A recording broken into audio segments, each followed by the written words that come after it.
हिमालय के सबसे ऊंचे पहाड़ माउंट एवरेस्ट बर्फ और चट्टानों का बना हुआ है। यह पर्वत न केवल अपनी ऊंचाई के लिए प्रसिद्ध है, बल्कि इसके रहस्यमय इतिहास के लिए भी जाना जाता है। सदियों से लोग एवरेस्ट को देखते थे और उसकी चोटी पर पहुंचने का सपना देखते थे। यह सपना केवल एक चुनौती नहीं था, बल्कि एक प्रतीक था मानव की असीम इच्छा शक्ति और साहस का। 1924 में दो ब्रिटिश पर्वतारोही जॉर्ज मैलोरी और एंड्रयू इरविन ने उस सपने को हकीकत बनाने की ठानी। वे जानते थे कि यह यात्रा आसान नहीं होगी, लेकिन उनका हौसला अडिग था। मैलोरी और इरविन तेज तर्रार पर्वतारोही थे। उनके पास अनुभव और साहस दोनों थे, जो उन्हें इस कठिन यात्रा के लिए तैयार करते थे। वे एवरेस्ट फतह करने वाले एक बड़े ब्रिटिश अभियान दल का हिस्सा थे। इस दल में कई अनुभवी पर्वतारोही और सहायक स्टाफ शामिल थे, जो इस मिशन को सफल बनाने के लिए प्रतिबद्ध थे। दुनिया ने देखा कि कैसे उन्होंने अपनी चढ़ाई शुरू की। यह एक ऐतिहासिक क्षण था, जब पूरी दुनिया की निगाहें उन पर टिकी थीं। वो अपने साथ एक देश की उम्मीदें और सपने लेकर चल रहे थे। हर कदम के साथ वे अपने देश और अपने लोगों के लिए एक नया इतिहास लिख रहे थे, लेकिन वो एक राज भी छुपा रहे थे। उनकी ऑक्सीजन बहुत कम थी। यह एक गंभीर समस्या थी, जो उनकी यात्रा को और भी चुनौतीपूर्ण बना रही थी। 8 जून 1924 को मैलोरी और इरविन अपने ऊंचे कैंप से निकले। ये वह दिन था जब उन्होंने अपने सपने को साकार करने की ठानी। उन्हें आखिरी बार पहाड़ पर ऊंचे चढ़ाई करते हुए चोटी की ओर बढ़ते हुए देखा गया था। यह दृश्य आज भी लोगों के दिलों में बसा हुआ है। फिर वे बादलों में गायब हो गए। यह एक रहस्यमय घटना थी, जिसने सभी को चौंका दिया। कोई नहीं जानता कि उनका क्या हुआ। यह सवाल आज भी अनुत्तरित है और लोगों के मन में गूंजता रहता है। मैलोरी और इरविन का गायब होना माउंट एवरेस्ट के सबसे बड़े रहस्यों में से एक है। यह रहस्य आज भी लोगों को आकर्षित करता है और उन्हें सोचने पर मजबूर करता है। दशकों से पर्वतारोही और साहसी लोग उनके भाग्य का सुराग खोज रहे हैं। कई अभियानों ने इस रहस्य को सुलझाने की कोशिश की है, लेकिन सफलता अभी भी दूर है। क्या वे गायब होने से पहले शिखर पर पहुंच गए थे? यह सवाल आज भी अनुत्तरित है और लोगों के मन में गूंजता रहता है। या दुनिया के सबसे ऊंचे पहाड़ की ढलानों पर उनका दुखद अंत हुआ? यह रहस्य आज भी माउंट एवरेस्ट की ऊंचाइयों में छुपा हुआ है और शायद कभी सुलझ न पाए। 1920 का दशक महान अन्वेषण का समय था।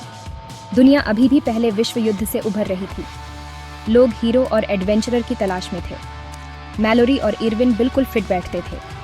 मैलोरी एक करिश्माई स्कूल टीचर थे। वह पहले ही 2 बार एवरेस्ट पर चढ़ने की कोशिश कर चुके थे। इरविन एक युवा इंजीनियर थे। वह ऑक्सीजन उपकरण की नई तकनीक के जानकार थे। साथ में उन्होंने एक मजबूत टीम बनाई। उनका मिशन सिर्फ शिखर पर पहुंचना नहीं था, यह मानव सहनशक्ति की सीमाओं को आगे बढ़ाने के बारे में था। यह राष्ट्रीय गौरव के बारे में भी था। ब्रिटेन अभी भी एक वैश्विक शक्ति था। एवरेस्ट पर सबसे पहले पहुंचना राष्ट्रीय महत्व का विषय माना जाता था। दुनिया उनकी कहानी से मंत्रमुग्ध थी। अखबार और रेडियो प्रसारण उनकी प्रगति पर कड़ी नजर रखे हुए थे। हर कोई जानना चाहता था कि क्या वे सफल होंगे, लेकिन पहाड़ ने अपने राज अपने पास ही रखे। कई सालों तक मैलोरी और इरविन की किस्मत एक रहस्य बनी रही। 1924 में जब वे एवरेस्ट की चोटी पर चढ़ने का प्रयास कर रहे थे, वे अचानक गायब हो गए। उनके लापता होने के बाद कई अभियानों ने उन्हें खोजने की कोशिश की, लेकिन कोई सफलता नहीं मिली। यह एक पहेली बन गई कि क्या वे चोटी तक पहुंचे थे या नहीं। फिर 1999 में एक अद्भुत खोज हुई। एक अंतर्राष्ट्रीय पर्वतारोहण टीम ने एवरेस्ट के उत्तरी भाग में एक अभियान शुरू किया। इस अभियान का मुख्य उद्देश्य मैलोरी और इरविन के लापता होने के रहस्य को सुलझाना था। पर्वतारोहियों की एक टीम को एवरेस्ट के उत्तरी भाग में मैलोरी का शरीर मिला। यह खोज एक महत्वपूर्ण मोड़ साबित हुई। मैलोरी का शरीर लगभग 27,000 फीट की ऊंचाई पर मिला, जो चोटी के काफी करीब था। ठंडी, शुष्क हवा में शरीर अच्छी तरह से संरक्षित था। यह देखकर सभी हैरान रह गए कि इतने सालों बाद भी शरीर इतनी अच्छी स्थिति में था। यह एवरेस्ट की कठोर परिस्थितियों का एक प्रमाण था। मैलोरी का सामान उसके चारों ओर बिखरा पड़ा था। उनके पास पुराने जमाने का पर्वतारोहण उपकरण था, जो आज के आधुनिक उपकरणों से बहुत अलग था। यह उपकरण उस समय की तकनीकी सीमाओं को दर्शाता था, लेकिन उपकरण का एक महत्वपूर्ण टुकड़ा गायब था, उनका कैमरा। यह कैमरा इस रहस्य का उत्तर देने में महत्वपूर्ण हो सकता था कि क्या वे चोटी तक पहुंचे थे या नहीं। यही वो कैमरा था जो इस रहस्य का जवाब दे सकता था। अगर कैमरा मिल जाता तो उसमें शायद चोटी की तस्वीरें होती जो इस बहस को हमेशा के लिए समाप्त कर देती। अगर मैलोरी शिखर पर पहुंच जाते तो वे एक तस्वीर जरूर लेते। यह तस्वीर उनके साहस और उपलब्धि का प्रमाण होती। मैलोरी के शरीर की खोज ने चढ़ाई की दुनिया में हलचल मचा दी। यह एक ऐतिहासिक खोज थी जिसने पर्वतारोहण समुदाय को झकझोर कर रख दिया।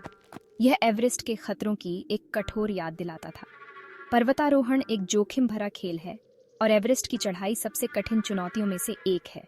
लेकिन इसने इस बहस को भी फिर से जगा दिया कि क्या मैलोरी और इरविन शिखर पर पहुंचे थे। इतिहासकार और पर्वतारोही इस प्रश्न पर विभाजित थे। लापता कैमरा कई अटकलों का केंद्र बन गया। अगर यह कैमरा मिल जाता तो शायद इसमें वह सबूत होता जो इस रहस्य को सुलझा सकता था। क्या मैलोरी और इरविन शिखर पर पहुंचे थे और एक तस्वीर ली थी? यह प्रश्न आज भी अनुत्तरित है। या पहाड़ पर अपने आखिरी पलों में कैमरा खो गया था? यह रहस्य आज भी एवरेस्ट की कहानियों में जीवित है और शायद कभी सुलझ न पाए। मैलोरी का शरीर मिलने से कुछ सवालों के जवाब तो मिले, लेकिन एंड्रयू इरविन का क्या हुआ यह अज्ञात ही रहा। 1924 में जब मैलोरी और इरविन ने एवरेस्ट की चोटी पर चढ़ने का प्रयास किया तो वे दोनों लापता हो गए थे।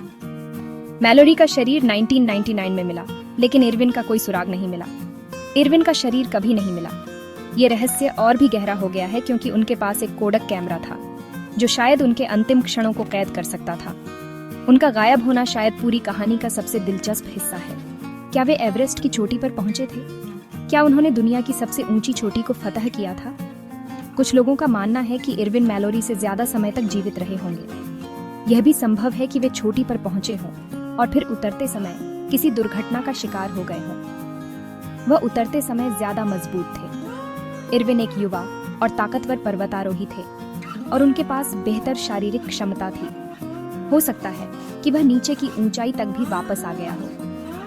अगर ऐसा हुआ होता तो उनके पास कुछ महत्वपूर्ण सुराग होते जो इस रहस्य को सुलझा सकते थे। अगर उनका शरीर कभी मिला तो उससे महत्वपूर्ण सुराग मिल सकते हैं। ये सुराग हमें यह बता सकते हैं कि वे एवरेस्ट की चोटी पर पहुंचे थे या नहीं। जिस दिन वे गायब हुए थे उस दिन इरविन कोडक कैमरा ले जा रहे थे। ये कैमरा उनके अंतिम क्षणों की तस्वीरें खींच सकता था।